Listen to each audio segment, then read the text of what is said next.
Different types of vegetable crops have different root depths and therefore have different watering needs.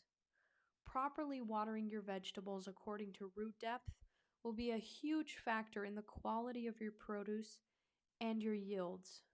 In fact, I believe that improper watering is probably the number one mistake that a home gardener makes in the vegetable garden.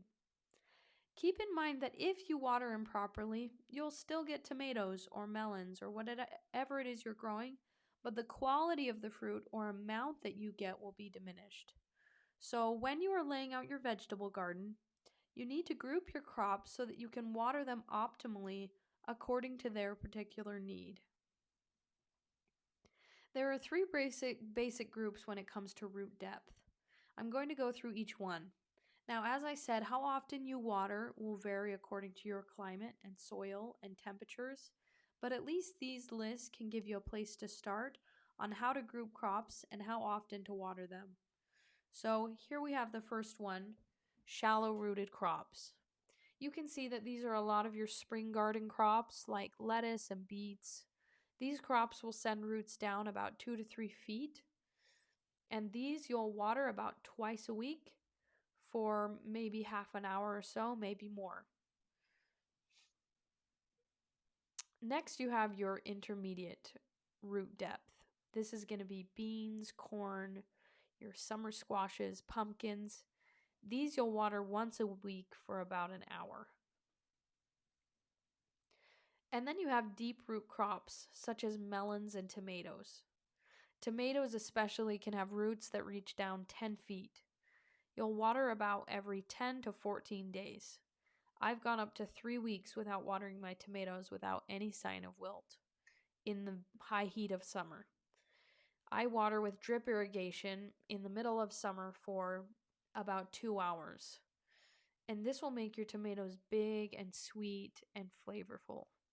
So that may seem crazy to only be watering your tomatoes every 14 days in the heat of summer, but your plants will be healthier and your yields really will be higher.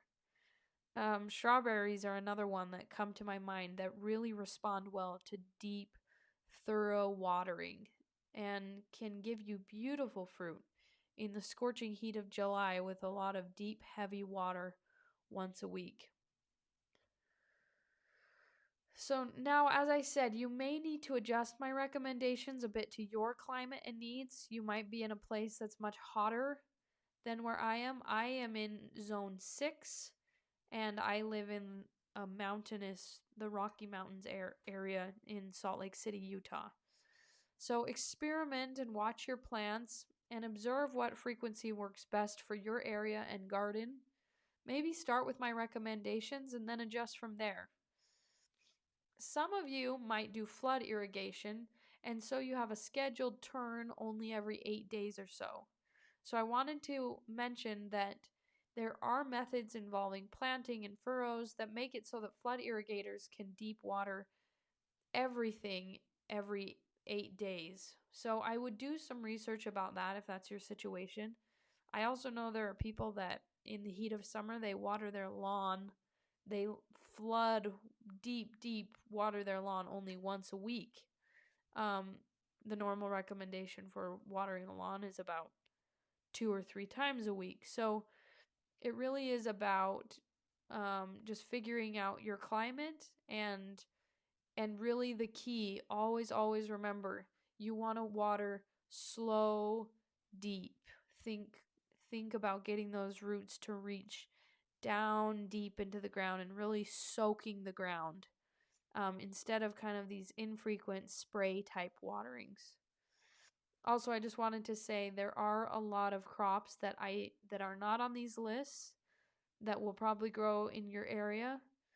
But my hope is that this list will give you a good place to start, and I tried to just include crops that kind of grow in everyone's zone, but definitely branch out from these lists because there are more fun things that you can grow that go beyond the lists I provided here.